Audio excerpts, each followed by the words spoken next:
we're back.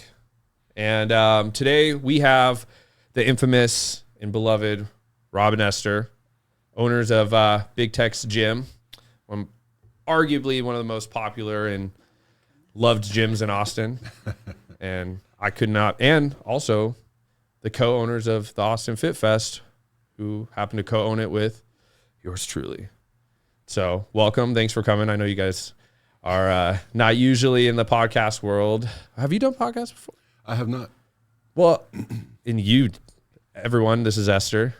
All eyes on her. No, I'm so happy you guys came. I know, we got a lot of stuff going on, so we finally get a chance to hang out. Actually, I did do a podcast. I did one with Zach a while back. Okay, yeah. They podcasting's the way to go now, man. Yeah. I mean, it's like we were talking about earlier. Long form discussion is much more interesting than responses. Like I had Tim Kennedy on the show. We were talking about that, and they'll ask him a question, and they'll give him 60 seconds to respond. And he was talking about how you at least need 30 minutes to at least put something into context, so you get a more accurate answer versus just something that anyone could just clip and take out of context. So. No, I'm pumped. It's cold now. I'm gonna turn it down. Well, one of the first things that I know, I told a few people that you guys were coming on, and more than excited. And kind of the way I thought it'd be fun to introduce you guys is, kind of where things started. So originally, you guys are not from Austin, right? That's correct. And so we'll start, Rob. Where are you originally from? I'm actually from Louisiana. Where at in Louisiana? Born in Mataran, raised in Lake Charles. Never been there. Got good food. That's about it. Cajun good food. Yeah. Growing up on that. Cajun. And Esther? I'm from Taiwan. You're from Taiwan? I'm from Taiwan, yeah. You're born there? Yeah. Moved here when I was 12.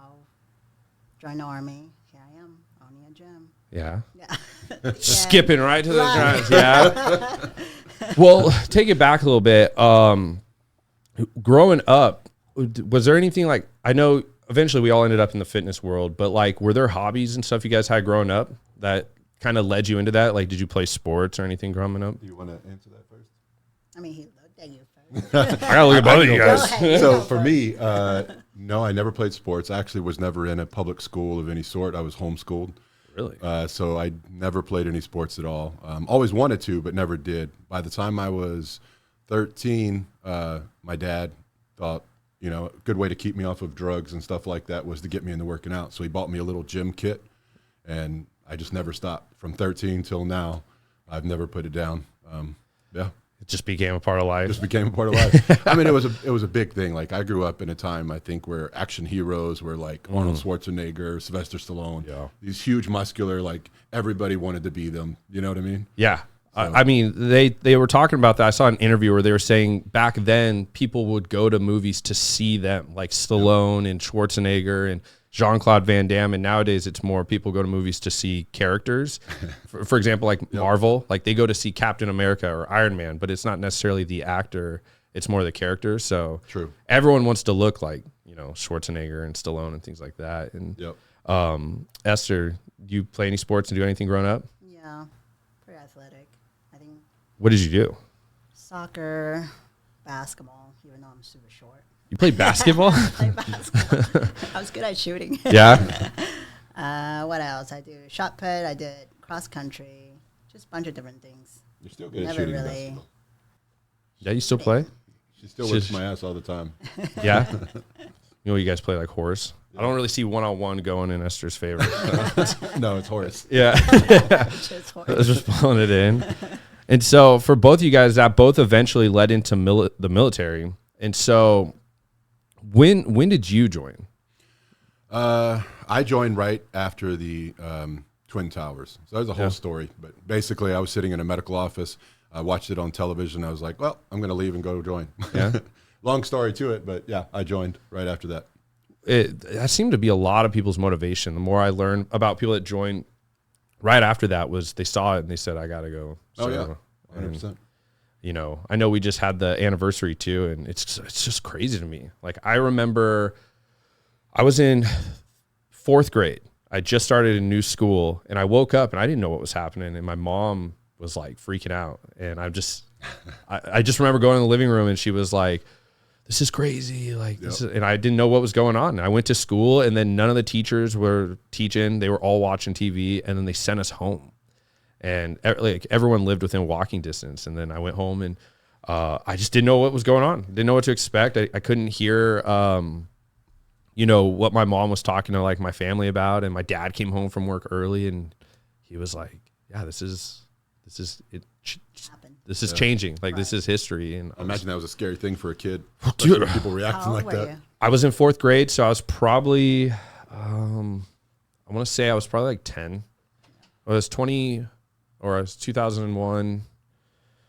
And so, yeah, I was probably around 10. Yeah. So, yeah, as a kid, I mean, to me, I didn't know what was happening. I didn't know the severity of it. I didn't know what was, you know, I thought it was a movie at first too. For real, it's like, and so, you know, my mom was crying and stuff, and yeah, I just remember my dad coming home, and then the next day, I'd only seen it in movies, the newspapers that come out and it says like war, and I'm like, what? It's like, it just, yeah, I remember watching TV and they're showing like night vision stuff, and I'm like, I have no idea what's happening, and then, you know, just was kind of absorbed into our lives, you know, like this is what's going on. And yeah, I never really learned how severe it was until I got older, where I was able to understand, you know, things like that more. But as a kid, we were just kind of like, I'm going to take my parents' word for it. So, and what about you? When did you join? 2007. 2007? Yeah. Was there any particular reason, or is it just a career choice? Trying to run away, I guess. Really? I get bored. Yeah. You know what's nuts is before I moved to Texas, I almost joined.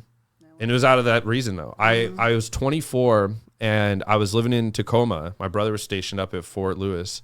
And I just felt like I was going in circles. Like, I didn't really have, like, a purpose. Yeah.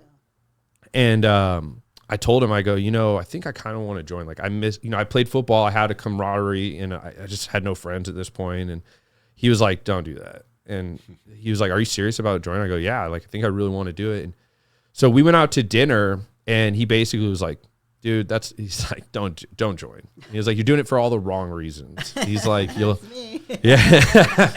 yeah, he was kind of on his way out, but yeah, he was like, you'll hate it. You'll be miserable. Yeah. He's like, you're too like, you know, almost like free spirited. Like, I would want to go and do other stuff, but then I would be, you know, stuck. Yeah. And so he did it because he kind of didn't have a choice. I think he joined because it was either that or like the criminal life. And so kind of rerouted everything for him. And I think he did, I want to say 14 years, something. That's a long time. So, I mean, Esther's ended up loving it. You would have stayed in and retired probably if it wouldn't have been for us getting together. That's true. Yeah.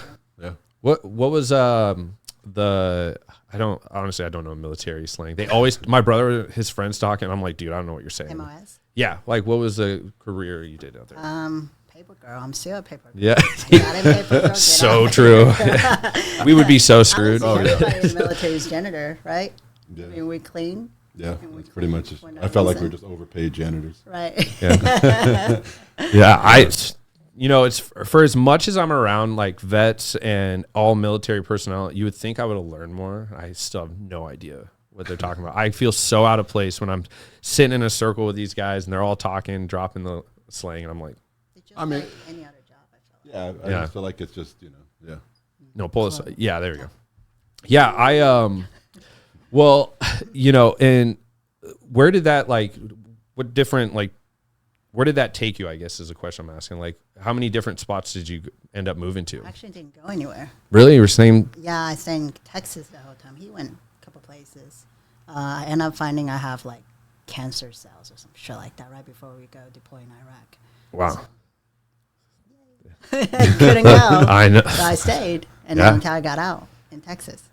And you just well, I guess that's actually a good transition to what everyone I've talked to is curious to know, which is, I'm so excited to ask this, is how you two met. And how did you two meet? Which I've never known. I've known you guys since I moved here, going 6 years now. Most consistent relationship in my life. And it's the one thing I've never known was how you two met. I'll let you go with this one. You go. I've been talking. There's different stories. Well, clearly, military had a role in it. Yeah, But Right. If it wasn't for the military, we definitely wouldn't have been together. I think it's good for you to start this one. You actually came up to me first. Oh yeah, I did. was it like at a bar? Was it in the office? No, we were at a military function that we were forced to go to. We were standing around, killing time like all military does, waiting to be told they can go home. Yeah. And she come up and asked me a question, and that kind of, yeah. I mean, I actually had my eyes on her for days prior to this. Wow. If I'm being honest, I sound like a predator right now. No. It is what it is. Yeah. But yeah, I had my eyes on her for quite a while. And then she come up and she was like, hey, do you know what that tattoo means? And I was like, fuck my life. It's obviously not what it's supposed to mean.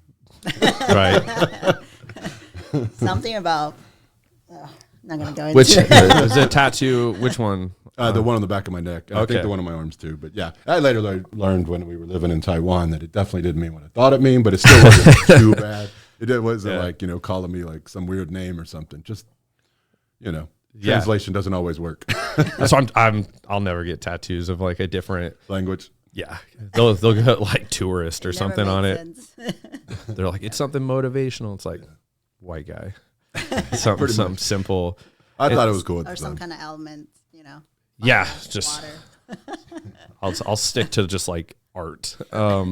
So you guys meet, and then how long were you guys together the whole time that you were stationed at the same spot, or In El Paso? Oh yeah. Yeah, Well, we were met stationed like at Fort Bliss. a year before we both got out. So it's like at the end of September. What is it? Okay, and then I think I remember you were telling me once about you worked at a restaurant or something, and I think you said you go there and there's always just I can't remember. I mean, correct me if I'm wrong, but you were saying like you'd always go there and there's just be like weird dudes and stuff. You're like, I can't come here, like, or something. And I just remember thinking, how did that gravitate, or how did that you guys go from there to how'd you end up in Taiwan? So again, And stop me if I'm skipping steps. No, here. you're good. Yeah. You're good. Yeah. So when we were in the Army, we worked side jobs. Like we were bouncers and stuff. That's what she was. That's right. That's a what you were waitress, telling and me. I was a bouncer. Yep. And, on a club right on the border of El Paso, which was pretty entertaining. Yeah. Once we left there and we got out of the military, we kind of settled down in San Antonio. Thought that was an okay place to settle down. And then from there, I guess this is leading up into how we went to Taiwan. We got bored. I was definitely bored. We're both the kind of people like we just do random stuff. So we took everything, sold everything we owned, enough to fit in a backpack, and we moved to Taiwan. I mean, like everything, cars, everything that you could think of that we owned, it wouldn't fit in a backpack as a carry-on. Yeah. And then us and our son, we moved to Taiwan. I mean, we studied prior to it, right? Yeah. She lived there, obviously, before. We did a lot of studying to make sure we could get jobs. I applied for a job and stuff. It actually was the best time of my life. Yeah. Honestly. I think about moving back all the time. I know we've talked about it. Like, what was it about Taiwan that made you guys want to go there of all places? Was it that's where you're from? Just I know the language. In the language. Did you learn it? Yeah, I did for a little bit. Mostly I could understand people talking shit about me, but never really enough to reply back anything. Yeah. It's me with Spanish. Yeah. Damn it, I wish I could argue.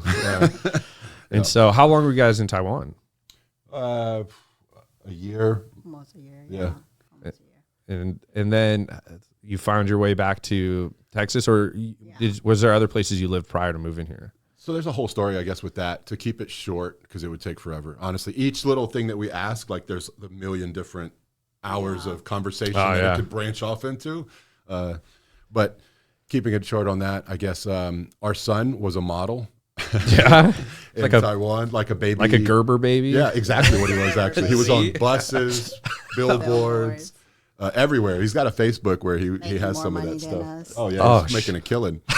And we couldn't take him anywhere, to the mall, anywhere. What? Like we would go somewhere and hundreds of people would just flock around. Well, he was like a year and a half old. Yeah. We started getting anxiety and we were like, this isn't healthy. Yeah. We can't take him somewhere. It's super dangerous. Somebody could kidnap him. Like people would just grab him and like, oh my God. And I was like, the hell's going on? That's So insane. it got to the point where whenever we'd go out in public, he would just get anxious and anxious. We were like, let's go back to America. And Yeah. Nobody knows him. Yeah. Asian really like mixed baby. Really? Yeah. I mean, it's so bizarre to me. Like, who gets excited to see a baby? Like, I've never been like, oh, it's that baby from the poster. Like, let me I mean, he was swarm on it. everything Yeah. you turn around and see, though. But yeah, I don't know. He was That's Yeah. that's a crazy. good-looking kid. Yeah. But A baby. Kind Yeah. of weird to say that. But yeah. And so, so you guys leave there, and then you come. Did you come straight to Austin? Were you other places we did. first? So we did research. Even though we're spur of the moment people, we always dig into what we're going to do and get a plan for action. We studied every state and the economics of every state and the projections for every state. And then we decided that this was the one place that was going to grow and boom the most in the next 10 years. I mean, thank God we did that research because it Yeah. did, right? It really So did. crazy. And I mean, it's still even playing out. just in the last 3 years, since really COVID exacerbated the whole Yep. thing. You know, Oh, it was yeah. crazy how fast tracked everything got, and I'm just trying to keep up. So sorry, I didn't mean to interrupt. No. Yeah, that's really it. We studied, and then also we wanted the most diverse place. I wanted a place where it wasn't just one predominantly group of people or belief systems, like just as much diversity as could be. And I feel like, again, Austin hit the nail on the head with that. So we were like, this is our place. I mean, nailed it. And so I remember when you got here, you guys originally were just training, right?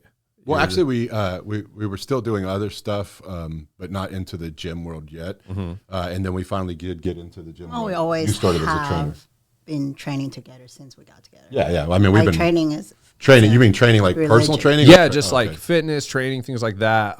We never stopped fitness though. Yeah. Since, period. Yeah. And I mean, even to this day, you guys are always got something up your sleeve, doing some, whether you're doing the building out, like fixing equipment, things like that. So he's just always staying busy. But so you're training, and then you just decide, I think I want a gym. Is that kind of how it plays out, or what's I'm making things up? But it's like, I want to know, or I'm really curious, like how you guys end up acquiring a gym. How did you get Big Tex? How did that start? Like where did it originate from? Was it something you always wanted to do? Things like that. It's a super long. That's why we're here. Try to get shorter answers. I don't know. Do you want to go first? I guess we started with Got time. personal training, right? Yeah. In Cedar Park, and then Round Rock, and then a couple other places. And then we're like, why are we managing gym for people? Maybe we can just be our owner ourselves. So opportunity came up for Big Tex Gym. The old owner want to sell it. And My it's man like, hey, Steve. right? Yep. And Yeah. we're like, perfect. I guess to elaborate on that a little bit more, we were working as personal trainers, and I feel like it just blew up. Like she went in as a trainer first, and I was like, well, I want to work next to you. Yeah. I'm bored. So then I went in and started working next to her as a trainer. That's a big, I'm bored. That's our number one. Yeah. And so then we were working together, and then it just blew up. I mean, like we were training from 5 a.m. to 11 every night, people, nonstop clients, and they were turning down people at that point. So they moved me into a position of sales only, took me out of training, and I just started managing sales. And then they put us together into a position of managing their location that was about to go bankrupt. Was this a franchise, like local gym, or was this like a corporate? It's a local gym. I wouldn't say corporate. It's a local gym. It's a local gym, but they have like several different locations. I don't know okay. if they still have any, but they did at the time for sure. And one of the locations was going down, and so they were like, "Hey, run this." And Yeah. so we did, and then it blew up. It went from going bankrupt to being positive, I believe, about 11,000 a month. So, It's a boutique. It's small. yeah. Oh, okay. It was a little Yeah. boutique, small place, but I mean, still, like within 6 months, we just flipped it, and that's when we were like, "Hey, you know what? Instead of working for somebody else, let's do our own thing." Nothing against them; they were great people to work for, but we just figured that we did this quite a bit, and it was time to do it for ourselves. So we looked, but weren't looking.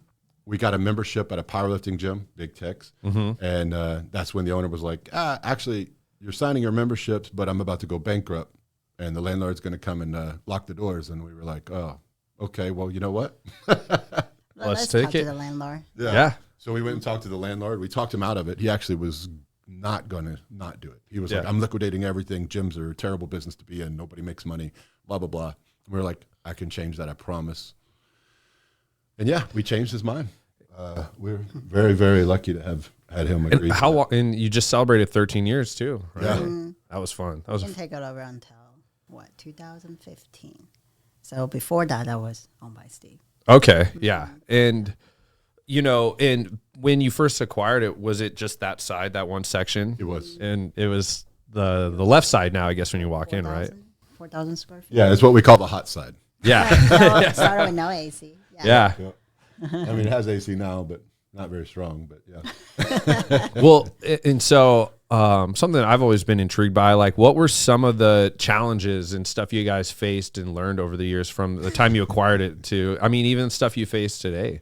Like for, people that, I mean, Austin has gotten to such a huge fitness world. A lot of people want to open up gyms, things like that. And I've always been curious, like, what were some of the stuff you guys had to face, whether it, just in general? No, go ahead. I mean, man, there's a list that's too long. I'll be honest. Just to kind of be general, I guess, we didn't worry about too many other people opening up their gyms and stuff. Just because we're so busy with what we had to do and our own shit that we really couldn't focus on anything but ourselves because it was a lot. I mean, running a gym and trying to make it successful is extremely difficult. And, I feel like if you're doing right, like everybody will look at the gym and they'll be like, oh, that looks so easy. And yeah, that means you're doing it right. But when you actually start to touch it, you're like, holy crap, like this is a set of dominoes that could fall apart any second. Everything's being juggled. Oh, yeah. But yeah, I mean, man, I don't even know where to start with that. We had space issues. That was always a huge thing for us. And it was such a scary thing because, when you take on space, like you get what you get, right? And you're not always sure it's going to fill up because we start out with 5,000 square foot, and then the next space was another 5,000. We're like, holy shit, can we even afford this? Yeah. We have this many members, or people are even going to like us that much. Then was an equipment thing. We had lots of equipment, like what are the right pieces to get? What's the flow of the gym? How do you keep the energy in a certain way? Like there's just so many, any gym owner is going to tell you probably the same thing. Like I think the biggest battle that is a continuous battle that we face is always making sure that the atmosphere in the gym is 100% what you want it to be. I think that's key. I think everything else kind of falls into place a certain amount, but that was our biggest, and it will always be because, you've got new people coming in, old people leaving, and while the gym has its environment, it kind of takes on a life of its own and starts becoming its own self-breathing organism in my mind. You know what I mean? Oh, yeah, for sure. And it can quickly be virus infected, and you got to fix it real quick. Yeah. No, I mean, it's true. And so, I think you guys have done probably arguably one of the best jobs at any gym I've been to at keeping like a good, positive environment. Have I ever told you about my first day I ever went to Big Tex? What happened? No. Oh, dude, this is crazy. So my very, I remember. dude, I almost stopped going. I almost never went back. But it actually ended up being funny was I went in there. I just moved here. I was just started working at Complete Nutrition. And it was like right before I met you guys. And the guy at the time, I think his name was Will, the manager, he told me about, go to Big Tex Gym. They'll help you out the most. Like they'll let you do sample setups. Just go check it out. It's a $5 day pass. And I was like, perfect. I don't have a place to work out. So I go there, I walk in, I work out. I'm getting warmed up on the bench. And now this is when, for people that go there, they'll know what I'm talking about. But like where there's the Stairmaster and the powerlifting or the deadlift platform on the right side, that used to be a bench press was there. And then across from the bench press was a powerlifting, a deadlift station. And I'm warming up on bench, and standing right across from me is Ben. What was his last name? Polak. Yeah, Ben Polak was standing across from me. I don't know who this guy is. He's the most terrifying man I've ever seen in my life. And he's getting fired up for a lift. And I mean, if you know who Ben Polak is, he makes these crazy faces. He's one of the strongest men on the planet, especially under, under 200 pounds? Like he has world. Yeah. And I don't know what's going on, but he starts hitting himself, screaming. I'm sitting there with just 135. Like I'm looking like I am right now, just like, what? And he pulls, I don't know, probably like 600-700 pounds, drops it, steps over the bar like towards me, screams, hits himself, fired up, and I'm like, I'm out of here. This is too much. I was like, I don't know. I thought he was coming at me. I didn't realize, like, in his mind, I'm not even there. Yeah. Like, he's just fired up. fortunately, he did come up to me as like I was at the front. Like this is later after my workout, and he's like, "Hey, sorry, man, I didn't mean to like freak you out. Like I get fired up when I'm working out, and hey, what's your name?" And I was like, "Man, kind of like this place. I think I'll be back." That was my first time. Right? Yeah, and I mean, like, yeah, he's such a nice guy. Once he starts talking, you're like, "Holy crap!" Like he's a genius. You're too. the animal that just went and picked up 800 pounds. Yeah. Like what? Yeah, Yeah, and he's smart. Yeah, he actually has a PhD. Yeah. Like that's why, like his name is actually fitting because he actually has a freaking PhD. I've never met anybody that had a PhD in bodybuilding. Like I didn't even know that was an actual thing you could get a degree in. Right. But, Yeah, because he went from powerlifting to now bodybuilding, right? Yeah. And did he go back or is he still competing in bodybuilding? He's still competing in bodybuilding. Yeah. He's kind of just, I mean. Just freaking nature. Yeah, he's whatever he do really good. Yeah. He's one of the more talented guys I've seen. It was my first interaction. And then after that, I remember going in, I think it was like another bench day, and benching next to me is Leroy. So I got one of the strongest bench pressers on the planet, just racking 405 like it's nothing, then 500. I'm like, dude, I need to go back to like Gold's Gym or something. I do not fit in here. But again, coming back to originally what you stated about environment and making it a friendly place, they could not have been nicer. I never felt more welcomed. And then I always felt like I was at home, you know, and I get to go and bounce around all these gyms all the time. But yeah, that's why I always end up just routinely back at Big Tex, is because I just feel like everyone's there with the same goal in mind, you know, and you're instantly like brought into this camaraderie that's built there. And so Avatar isn't a diet. It's not a cleanse, detox, or shortcut. It's a revolutionary new way of eating. With Avatar, nutrition is tailored specifically for you. You'll check in every week to update us on your progress, and the system changes your nutrition to match. With simple goals to hit, you're right on track every week for sustainable, unstoppable progress. Tracking your diet becomes part of your lifestyle. You enter what you eat, and Avatar counts the protein, carbs, and fat. The macros count down with every meal, and all you have to do is zero them out. We make it simple. No matter how hectic your day gets, Avatar lets you stay flexible. You can eat what you want. As long as you hit your targets, you'll still reach your goal. No system is easier to use. And you're not in it alone. Real people are ready to answer your questions whenever you need. Our community is thousands strong and growing. Whether you're 18 or 80, whether you're ready or not, we've got your back. This isn't a diet. This is a way of life. Eat what you want. Feel great about it. Period. Forever starts here. Welcome to the revolution. how'd you guys do that? How do you keep a gym atmosphere like that for this many years? Again, I feel like I said, it takes a life of its own, right? Mm-hmm. But I think it started with when we first started, you have to do the thing that you don't want to do, and you have to cut out the people that aren't fitting. Mm-hmm. You know what I mean? Honestly, that's what we had to do. We had to stay on it super sharp. We had to lay the rules down for everybody and be like, you treat everybody the right way. You know what I mean? With the same respect you want to be treated. It's a very simple concept. Yeah. If you don't do it, you're not going to work out here. You know, your money for membership is not overvaluing somebody's opinion, or you know what I mean? Yeah.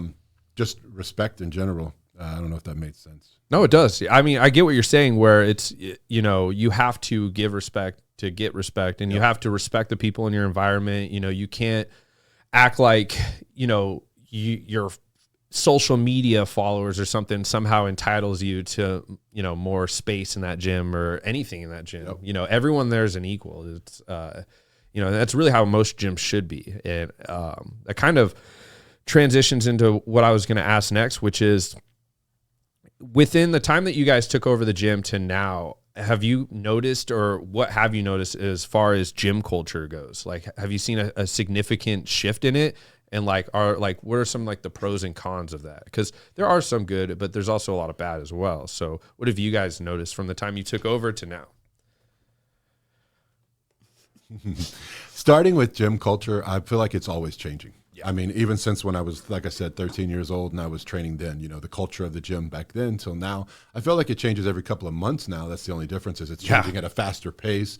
you know, you walk in the gym, walk out, and the next day everybody's doing something different. You know, one day it's okay to put tripods out and video record yourself. The next day it's not. Like there's wars between this kind of stuff. I'm like, what is this? Yeah. Do it, don't do it. Who cares? Yeah, Ross Flanagan coined the perfect term where he calls them the broccoli-headed tripod goblins. And it's so funny. I mean, it's cool though. I would be lying if I said it doesn't annoy me, but the thing too is I remember being 18 and going in the gym and just feeling myself and just like feeling, you know, and that's why I think one of the things I like is that it could be worse for them. Like people could be roasting them and they just kind of let them have it. You know, I agree. I think that, I mean, it's funny, but at the same time, you make a very valid point. Who are we to say, it's the same thing as the concept of how we keep the gym in the first place. Who are we to say that whatever's motivating this person to be better, if that's what's motivating them, then let them be motivated by whatever they need to be. It's better than being on drugs in the street. Yeah. You know, like, so what? These kids are coming in here and they're doing this. Like, thank God they're doing that. You know, thank God they're coming in and they're being motivated by something that's keeping them healthy and trying to be better. Like that discipline is going to carry over into everything they do and change their entire way of life if they keep getting that. Yeah, it builds a work ethic, which is something I think the generation needs now. You know, it's been, I think with a lot of the cultural shift, you've seen a huge lack of that in upcoming generation is work ethic. And I think the gym promotes that. I think that it forces them to recognize that if you do not put in the work, you will not get results, no matter how hard you flex in front of your tripod. And so that's with everything in life. Yeah. I really feel like that's with everything. I mean, I feel like everybody have different reasons. Yeah. You know what I mean? Maybe they're trying to gain weight, maybe trying to lose weight, maybe they're just trying to be healthy.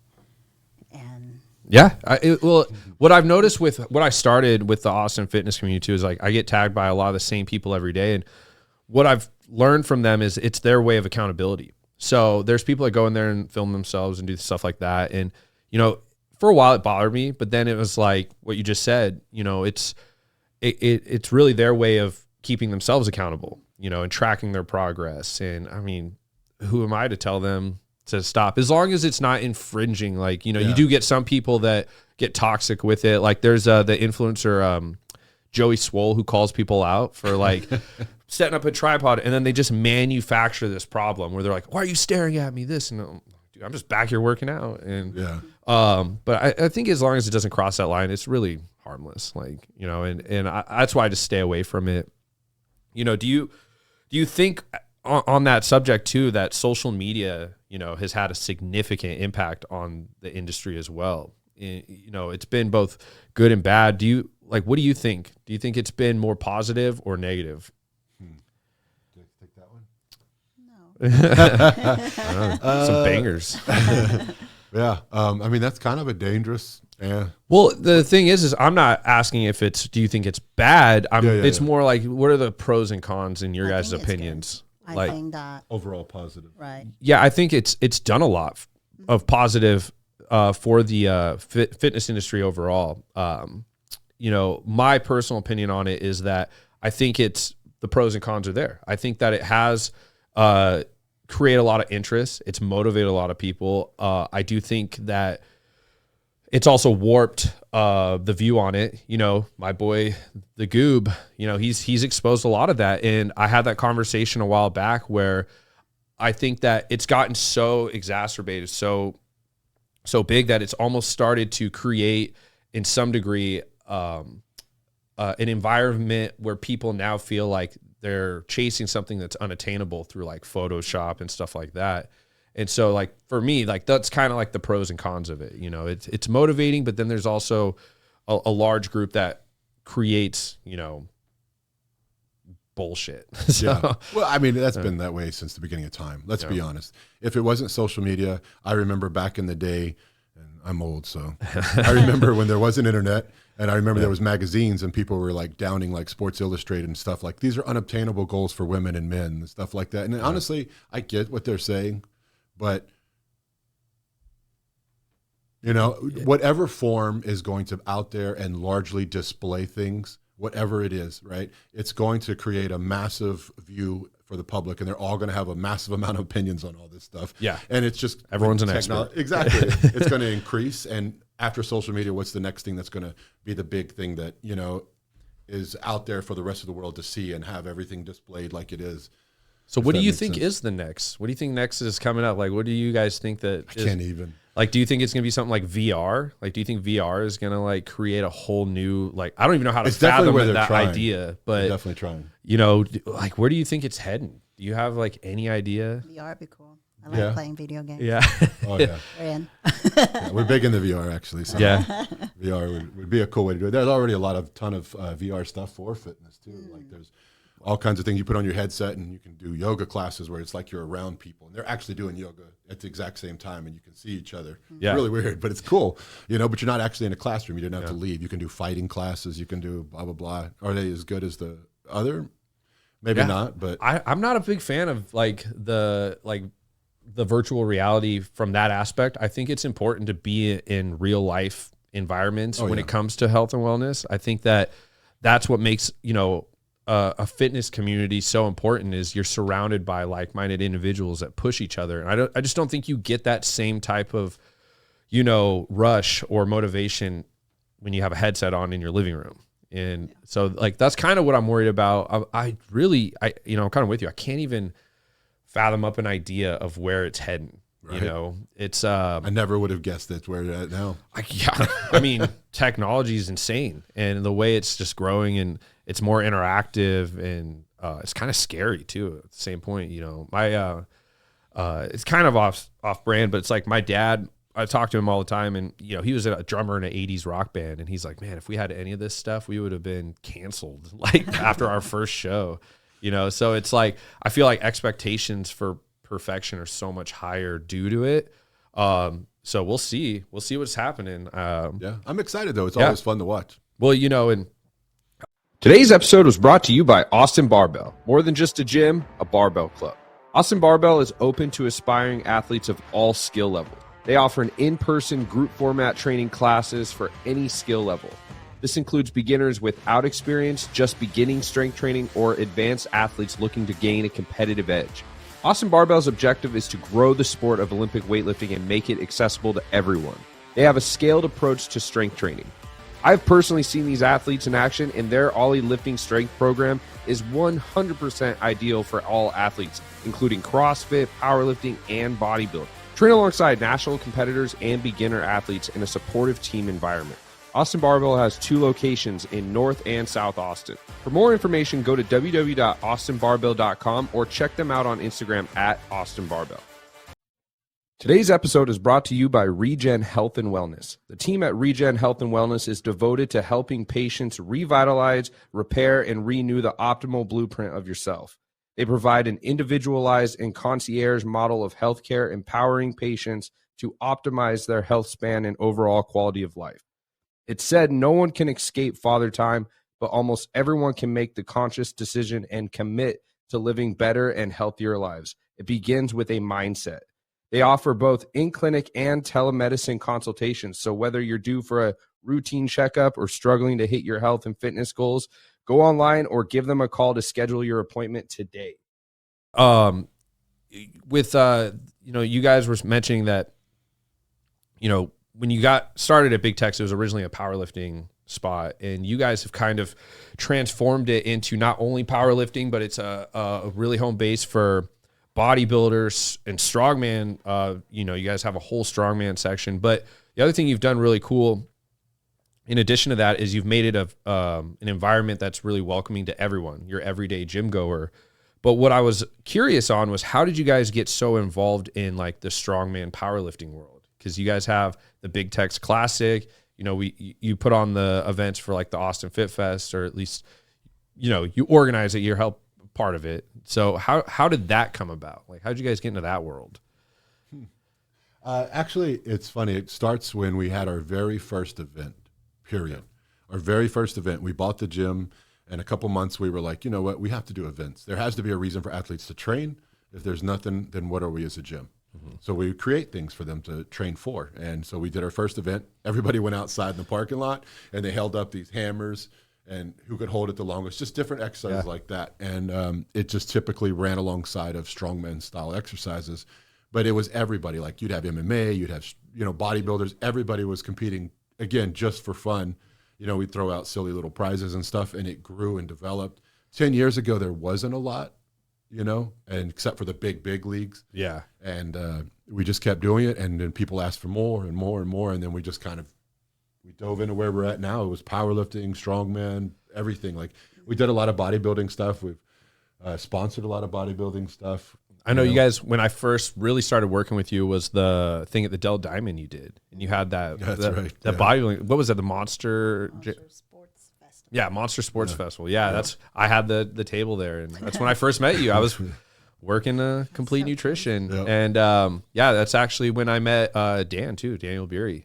He competed in the bodybuilding show. Yeah. That was first time. And but Austin's it's a mecca for everything fitness now. Everyone from jiu-jitsu to body. Yeah, it's skyrocketed in powerlifting. And I think you guys have played a really big role in the growth of powerlifting and strongman interests out here. Now that you got the strongman side with people that go over there, try it out, give it a new thing, and then giving it a spotlight in things like the Austin Fit Fest and stuff. And yeah, you guys are, what is it you're the chair of correct me if I'm wrong or help me. What is it for the USS Strongman? Yeah, we used to be, but we actually handed it over to one of our trainers. Oh, that's right. Yeah. Yeah. I mean, you guys got your hands full. And so, but yeah, we try to play a role in all of it. I mean, whatever. And we're not just one of those that's like, oh, we're only one different organization, only this organization. This, Josh. We worked together a long time. Yeah. We're like, work with everybody, other gyms, other organizations. Doesn't matter what you're doing. If you're in fitness and you want people to be better, let's work. Yeah. Why are you guys like that? Why are you guys so nice? You guys are the first people I've ever seen that are gym owners that will go to new gyms and promote that gym on your guys' gym social medias. I've never seen anything like it. And I think you guys have set a precedent out here where others are starting to do that. I'm so used to being in a competitive environment where it's like, dog eat dog. And then I meet you guys and you're like, oh, we're going to go check out this new gym and promote it. And I'm like, why? I think it started with gym hopping, huh? It did. Yeah. We just like different environment and growing. And we can't be everything for everybody. Exactly. Yeah. And I think that, again, for us, it's not that we're nice people. You know what I mean? I think you're I appreciate nice. it. Yeah. But I think it's just that I don't know. I want everybody to make it, and I know how hard it is. We both do. We've done the struggle, and rather than bring somebody down or hope for their demise, we would rather be different. You know what I mean? Like, why? It doesn't help us. It's not going to promote us. If that gym closes down, are the members even going to go to us? Are they going to go to Gold's or somewhere else? Like, let's just focus on making people happy and better. I know that sounds so political correct. Yeah. PR. I can't help it.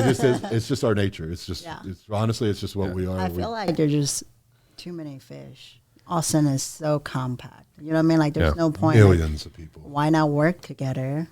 Austin Fit Fest. Yeah. Right? Well, I mean, when I first met you guys, and then when I went from doing the subs to start my own thing, I think you guys played a pretty big role in how I would approach business. And it was from things like that where I remember you telling me, like, Austin's so big, everyone can win. Like, there's no point in throwing others under the bus and starting all these problems when, like, we can all win. There's plenty of people here. And that was how I started to approach things moving forward was, who am I to sit and try to degrade someone and create a bad reputation when, It's a small world too, right? Yeah. The fitness world is so small. If you do somebody wrong, like, it doesn't matter where you're from, where you are, they're going to know you. Yeah. Well, especially with social media, exactly. It's like, it spreads like wildfire. Yeah. It doesn't even take a day or anything for a reputation to get destroyed. It takes minutes. And so, it's pretty nerve wracking at times too, especially with someone like me who's got a big mouth, says what's on my mind. It's like, always appreciated you guys keep me in check. You're like, stop it. Kick. Yeah. Right. Yeah. One question I get a lot too is how the Fit Fest started. And I thought, who better than to talk about it than the people that helped me come along, and help really develop it. Cause, I always get, it's like when we dropped the highlight video and it was me on there and stuff, I always try to make a significant effort to let people know that this is co-owned by all three of us and how it started. There would be no Fit Fest without you guys. Like, I have no idea what I'm doing half the time. I'm making it up. And I always find it kind of a funny story was I originally went to you guys with like a farmer's market idea. Rob kept calling it the Fit Fest. And I was like, that's a way cooler name. And I didn't know really how to develop all that stuff. And then it was originally going to be the vendors, but then you were like, dude, let's throw powerlifting and strongman in there. I was like, all right, that'd be cool. And then you guys were like, Austin Barbell wants to do Olympic weightlifting. I don't even know what that is, but let's do it. And then it just grew from there. And Shout out, Rob. yeah, shout out Rob, Austin Barbell. It's just something about these Robs, no hair and strong. It just play a big impact on us. But no, yeah, it's really cool that how that all came together, and we've already done 2 of them, and Right. got a lot of fun stuff planned for year 3, which I cannot wait. Yeah. That How many year. total gyms was there this year? Past, you don't remember? I'll have to look it up. I can't remember off the top of my head. There was a 13 lot. or something, Yeah, right? yeah. Plus local gyms. Yes. Shout out to Daniel at Lift ATX. Lift ATX, James Fev Gym, Fev Gym. Brian Factory. Right. Yeah, gosh, Gigi Bryan. list can go on. Yes. The day one. You know what's crazy is Brian started with you guys. Yeah. Yeah. He was a trainer at Big Tex, and then, James, when I first started doing consulting, was like one of my first clients over at Iron Vault Gym, and you That's guys, right. I remember that. you guys were at the grand opening promoting it like you do. And so what do you guys got coming up? Anything exciting? Anything new in the works? Any events coming up? Got a lot of stuff coming up. I'm not even going to lie. How much of it we're willing to Yeah. share? Well, yeah, I mean, some stuff is better to Yeah. keep Yeah. under wraps. Well, we have the Halloween, Yeah, that's And- something. yeah. what's it called? Night of the Lifting. Lifting Dead. Night of the Lifting On Dead. the Monday 30th. Dude, last year's was fun. You had some good costumes. Oh, yeah. That was fun. If Rob doesn't dress up as Kratos this year, it's a failure. I remember what was it? The guys that did the streaming competition, Miz and all them, they were like everyone when they were streaming, I'd be sitting there with them and reading all the comments. And it's when you put them through that workout. Oh, yeah. And everyone's like, it's Kratos this and Kratos that. I'm like, they actually had a meme they made of my face. really? I didn't know I it didn't until know. later. There's an That's actual hilarious. meme that went around for a while. I was like, wow. Dude, it's perfect. Just paint you up, do it. Skittles? I'll take some Skittles. Let's go. So, yeah, no, I mean, I think it's pretty awesome. I'm all shaky from the energy drink. No, I mean, I think I speak for everyone too, and thanking you guys for everything you've done. I mean, I wouldn't have any of this without you. I remember when I first started it, I think you were the first people I told. I cut my face off it. And I had all this demand to do like an open gym party or like just a community get together. And you were the ones that were like, let's do an open gym. Just make it free for everyone and this. And so many people showed up. Remember that? Yeah. Yeah. Well, I mean, you give us a lot of credit, but you've done a lot. You've done a lot. You've done the things that a lot of people weren't willing to do. And you work with us well. You understand our mental and things and how we like to work with everybody and the mindset we like to have, and you've been great with it. We're appreciative that we can work with somebody. I can't tell you how many people, Oh, yeah. No, and I mean, I do appreciate that because, like, I moved down here. I had no family, no friends. I'd never even been in the state of Texas before the day I moved here. And then, I get the job at Complete Nutrition. And then my first week, the boss was like, I think we're going out of business. So I had to, like, learn everything on the go. Yeah. And, yeah, you guys were, like, home base. And to this day, it's still, like, my place to go. And I'll say it till this day. I've said it. Me and Esther talk about it all the time. One of the reasons I think we wanted to work with you in the beginning before we knew you was we watched how you act when you were in charge of Complete Nutrition. You hustled hard. Yeah. Like you weren't one of those people who was like, oh, things aren't going my way. I'm going to plane. I'm going to pitch a fit. I'm going to blah, blah, blah. You were like, no, I got to work harder. I got to think smarter. I got to do this. And you kept leveling up. And I was like, okay, this is somebody that makes sense. here we are 5 years later, Yeah. podding together, doing expos together. It's pretty wild.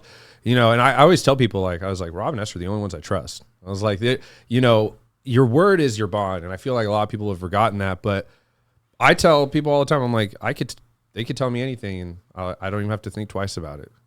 Esther will get all the paperwork done. I do the PR stuff. Oh my God, we would be doomed. Me and Rob laugh about it all the time. We're like, we'd be so doomed if we didn't have Esther. Like, it's a perfect little trio. And, now you guys are moving up in the world. And I think it's past due that you guys get the credit and it's, you know, it's due. And that's why I appreciate you guys coming on. And everyone was so pumped that I was telling them, I was like, I'm going to ask them stuff. And, Stuff. Yeah. and we'll get to the bottom of it. And, you know, I don't want to drag it out or go in circles. So on that note, we'll definitely run it back in the future. And I'm sure we'll have more exciting announcements coming up soon. And if there's anything I left out, that was the time. I know Esther had a whole speech plan. I do. And she was going to sing. Well, shout out to Gatorade. Yay. Gatorade, Fast Twitch. Fast Twitch. For sponsor our last event for a lot of drinks.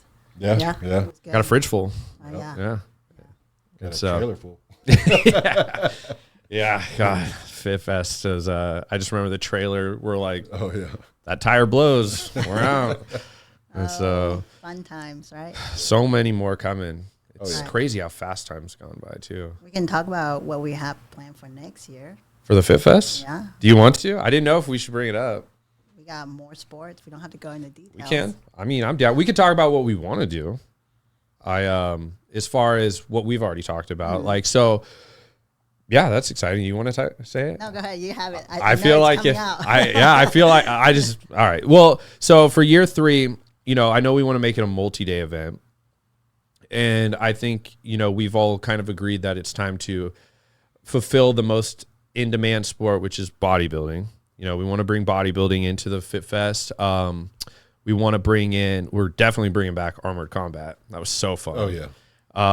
You know, we'll do the con, some anime con. Esther, you want to touch on that? I have no knowledge in it. No, that's just something we want to do. We want to do, want yeah. to do, yeah. What else am I missing? Other sports, pole dancing. You know what's crazy is you guys told me about that and the Armored Combat. I had no idea. I was like, what is that? And there's such a demand for it, and been right so far. We want to be different, right? Yeah. From other cons, more exciting for the spectators.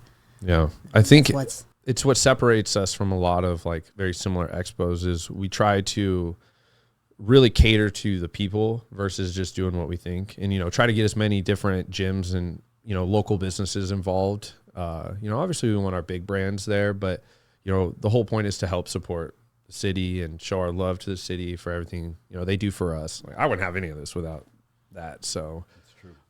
am I leaving anything out? What else? Rob, anything? No, that's pretty much as we want to reveal, I believe. Yeah. You know, there's a lot that we're putting together, absolutely, but you guys will just have to wait and see. Yep. I get asked next time. until next time. Well, and on that note, I guess we'll wrap it up. We'll run it back in the future. Maybe we'll do this again leading up to the Fit Fest. And, you know, again, can only thank you guys so many times. And I know so many people are also, you know, can share that with me. So many people got their start at Big Tex. It's crazy to see where there's some people I met that were just training, you know, not even trainers there, but just training. And now they're like successful businessmen. I think, you know, I don't even want to name names because I don't want to get it wrong, but there's just a lot of cool people. And I think you guys do a lot of good. And I think you're only going to continue to do good. And I'm excited to see what you guys have in the future, whether I'm in it or not. So anything you, yeah, right. Anything you guys need, you know, I'm here. So on that note, Johnny, you can wrap us up and we'll call it a day. Shout out to Johnny. Shout out, Johnny. Doing that sound.